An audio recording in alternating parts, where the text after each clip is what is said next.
The very air in Emmerdale thickens, heavy with the unspoken, the unseen, the chilling presentiment of lives about to unravel. As the sun reluctantly dips below the rolling dales, casting long, skeletal shadows across familiar landscapes, a new darkness gathers, threatening to consume everything in its path. Prepare yourselves, loyal viewers, for a night where loyalty is tested, secrets are violently unearthed, and the fragile tapestry of family is torn asunder. This is not just another day in Emmerdale, this is the precipice of a nightmare. Victoria Sugden, her heart a drum against her ribs, steps into the sterile confines of the hospital, the scent of antiseptic doing little to calm her racing mind. Her brother, Robert, the enigmatic figure who has always danced on the edge of danger, lies before her, but he is not alone. His hand, once a beacon of comfort and defiance, is now intertwined with that of a stranger.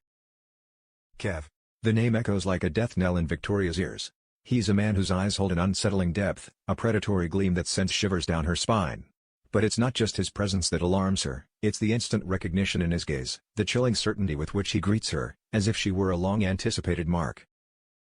A silent plea, a flicker of raw terror in Robert's eyes, is all the warning Victoria needs.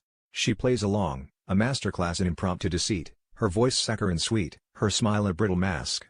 Yet, Kev's promise to return with a gift for Harry is a poisoned dart to her heart, a sinister intimation that their lives are now irrevocably intertwined with this man's twisted agenda. The moment he's gone, the facade shatters. Victoria's interrogation of Robert is not merely a sister's concern, it's a desperate excavation into the heart of a conspiracy. What dark pact has Robert forged? Who is Kev, and what unholy grip does he hold over a man who once seemed invincible? The truth, when it inevitably spills, promises to be more horrifying than Victoria could ever imagine. The innocent hand-holding she witnessed is just the visible tip of a treacherous iceberg, a chilling prelude to a story of manipulation, coercion, and a past that refuses to stay buried. Meanwhile, in another corner of the village, the air crackles with desperation as Mike, a ghost from Vinnie Dingle's recent past, rears his malevolent head. Vinnie, still reeling from the emotional scars of his recent ordeal, believed he had escaped Mike's clutches, his decision not to testify a desperate bid for peace. But Mike is a parasite, tenacious and ruthless, demanding more blood money, his reasoning as cold as his heart, a cushioning for his inevitable prison stint, a grotesque severance package from the life he's about to lose. Vinnie, cornered and terrified, sees his newly forged happiness with Gabby Thomas teetering on the brink. The thought of her discovering his entanglement with this venomous man is a fear far greater than any physical threat. In a moment of sheer, agonizing desperation, Vinnie strikes a deal with the devil. He will betray the very justice system he sought to uphold, reinstating himself as a witness only to sabotage the entire case from within. Mike's chilling smile confirms the grim bargain. But what Vinnie doesn't realize is that this pact with Mike isn't a solution, it's a descent into an abyss, a tangled web of lies and deceit that threatens to ensnare not just him, but everyone he holds dear.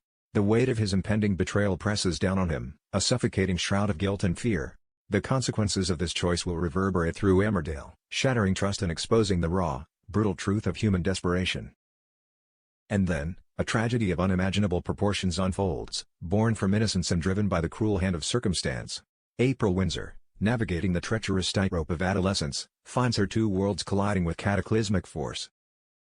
Entrusted with the care of her younger brother, Leo Goskirk, a child whose very essence radiates light and joy, April is forced to juggle the responsibilities of family with the terrifying demands of Ray Walters, a puppet master pulling her strings in the shadowy world of drug dealing. In a moment of frantic haste, rushing to meet Ray's demands, a tiny, almost imperceptible tremor of her hand, a fleeting lapse in concentration, leads to a catastrophe. A few pills, innocuous to the unaware, lethal in the wrong hands, slip from her grasp, vanishing into the cracks of the floorboards. Returning home, her heart still pounding from the illicit transaction, April is met with a scene that will forever haunt her nightmares. The piercing wail of an ambulance siren, the frantic shouts of Rona Goskirk and Marlon Dingle, their faces etched with pure, unadulterated terror. Leo, her precious brother, now a fragile vessel being rushed into the unknown, his small body ravaged by the very poison she inadvertently introduced. The dawning realization, the gut-wrenching certainty that she is responsible, hits April with the force of a physical blow. Her world implodes. The guilt, a monstrous, living thing, wraps its icy tendrils around her, threatening to suffocate her very soul. This isn't just a mistake, it's a shattering of innocence, a harsh lesson in the irreversible consequences of choices made in desperation. The future of Leo, the fragile hopes of Rona and Marlon, and the very fabric of April's being now hang by the thinnest of threads, as the Dales bear witness to a tragedy that will forever stain the heart of Emmerdale. The air is thick with unspoken prayers, with the desperate hope that a young life, so full of promise, can be snatched back from the clutches of an accidental, yet devastating, betrayal. The hospital waiting room becomes a crucible of raw emotion, a sterile battleground where hope and despair wage a silent, brutal war. Victoria, her mind a maelstrom of fear and fury after her encounter with Kev, paces like a caged tigress. The image of Robert's desperate plea, his hands still entwined with the stranger's, burns behind her eyelids. She has questions, a torrent of them, but Robert, now weakened and vulnerable, offers only fragmented whispers, glimpses into a past more sinister than she ever dared to imagine. He speaks of an old debt, a shadow from his rebellious youth that has finally materialized, demanding a brutal repayment. Kev, it seems, is no mere acquaintance but an enforcer for a formidable, unseen power, a force that revels in manipulating lives. The gift for Harry isn't a gesture of kindness, it's a chilling declaration of intent, a reminder that Robert's life, and now his family's, is under surveillance, held hostage by this menacing figure. Victoria's anger flares, a protective inferno for her brother, but more so for her innocent son, Harry. She vows to uncover the truth, to shield her family from this encroaching darkness, even if it means confronting the very demons that haunt Robert. Her resolve hardens, transforming her from a worried sister into a formidable warrior. But Kev is merely a pawn, the true mastermind remains hidden in the shadows, pulling strings from a distance, and Victoria's quest for answers will lead her down a dangerous path, one fraught with unexpected twists and terrifying revelations that could shatter the foundations of the Sugden family forever. Meanwhile, Vinnie Dingle's world continues its terrifying descent into a moral abyss. The pact with Mike weighs on him like a shroud, suffocating his conscience. He sits in the court, his gaze fixed on the prosecution, the words of his impending testimony burning a hole in his soul. Each legal term, each formal procedure, feels like a nail being driven into the coffin of his integrity. Gabby, sensing his profound distress, tries to reach him, her touch gentle, her eyes filled with concern. But Vinnie, trapped in his self-made prison, can offer no solace, no explanation. He pushes her away, his fear of exposing his darkest secret eclipsing his need for comfort. The court proceedings become a twisted charade, a performance where Vinnie is both actor and victim. He delivers his sabotage testimony, his voice a monotone, his words carefully chosen to undermine the case, to sow seeds of doubt where there should be certainty. Each lie feels like a physical blow, a betrayal of justice, and a betrayal of himself. Mike, lurking in the shadows of the courtroom, offers a triumphant, almost imperceptible smirk, a silent confirmation of Vinnie's successful subversion. But the victory is hollow, acidic. As the judge adjourns the session, Vinnie is left with the bitter taste of his own actions. He has saved Gabby from immediate heartbreak, but at what cost? He's now inextricably linked to Mike, a puppet dancing to a villain's tune, and the legal repercussions, though seemingly averted for now, are merely delayed, gathering force like a brewing storm. The true storm, however, rages within Vinnie, a tempest of guilt and self-loathing that threatens to consume him entirely. In the harrowing aftermath of Leo's collapse, the Dingle-Goskirk household is plunged into a suffocating vortex of fear and recrimination. At the hospital, the air is thick with the rhythmic beep of monitors and the hushed, anxious whispers of doctors. Rona and Marlon, their faces streaked with tears and etched with unimaginable pain, cling to each other, their world reduced to the fragile life of their son. April, racked with guilt and terror, hovers at the periphery, a ghost in her own family's tragedy. The truth, raw and brutal, has been laid bare. Leo ingested drugs, and those drugs came from April. The accusations, unspoken but palpable, hang heavy in the air. Rona's eyes, usually so warm and loving, now pierce April with a cold, desperate fury, a mother's instinct for protection overriding all other emotions. Marlon, torn between his daughter and his ailing son, is a shattered man, his usually boisterous spirit utterly crushed. The revelation of Ray Walter's manipulation, of April's desperate foray into drug dealing, is a devastating blow, not just to April, but to the entire family. The innocent act of trying to make quick cash, of succumbing to a manipulative dealer, has led to a consequence too horrific to bear. As Leo fights for his life, the emotional fallout rips through the family, exposing fault lines and testing bonds that once seemed unbreakable. The question of whether Leo will survive is paramount, but even if he does, the scars left by this night, the guilt, the blame, the shattered trust will forever mark the lives of the Dingles and Goskirks, transforming their close-knit family into a fractured landscape of pain and regret. The true horror is not just Leo's critical condition, but the realization that their home, once a sanctuary, has been breached by the dark forces of the outside world, forever altering their sense of safety and innocence. Back at the hospital, Victoria, a whirlwind of incandescent rage and desperate love, finally corners Robert. The hushed tones of the ward do little to contain her fury. "What have you done, Robert? What monster have you invited into our lives?"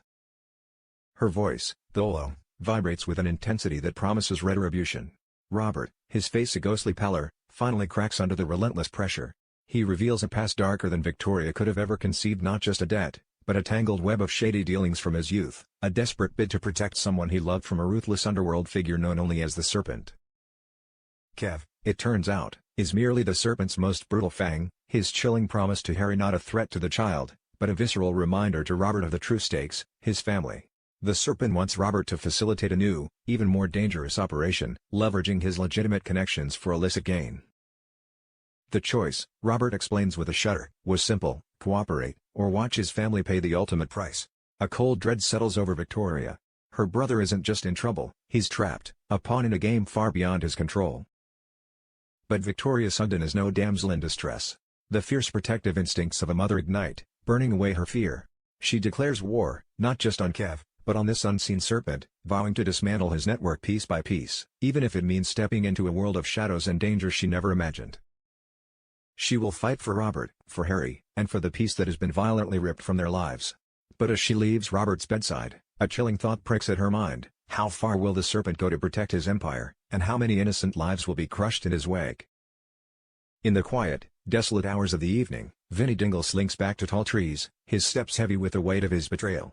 Gabby, her eyes still clouded with confusion and hurt from his earlier rejection, tries to console him, her touch a gentle balm he feels he doesn't deserve. He pulls away again, the stench of his deceit too strong for her pure presence. He can't tell her. Not yet. How could he explain that he has just become an accessory to injustice, all to protect her, to protect them? The secret eats at him, a virulent poison, separating him from the woman he loves, even as he believes he's saving her.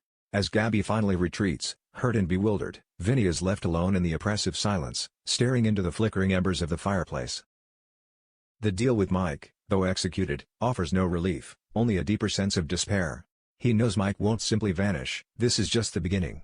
The extorter has a new hold over him, a lever that can be pulled at any moment, threatening to expose his treachery to the courts, to the village, and most painfully, to Gabby.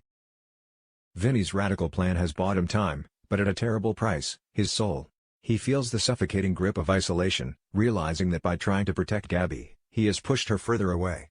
He is now a man living a double life, a prisoner of his own desperate choices, his future a precarious dance on the edge of a very sharp knife. The quiet of the night is shattered by the echoes of his own conscience, condemning him for the path he has chosen. At the hospital, the clock ticks with agonizing slowness as Leo fights for breath, his small body entangled in a maze of tubes and wires. Rona and Marlon, their faces streaked with tears, cling to every flicker of hope, every slight change in the monitor's rhythm.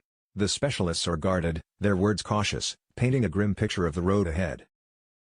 April, relegated to the periphery, a silent observer of the wreckage she's caused, sees the devastating chasm that has opened between her and her family. Rona's grief morphs into a simmering rage, her accusations implicit in every heartbroken glance. "How could you, April? How could you bring this into our home?"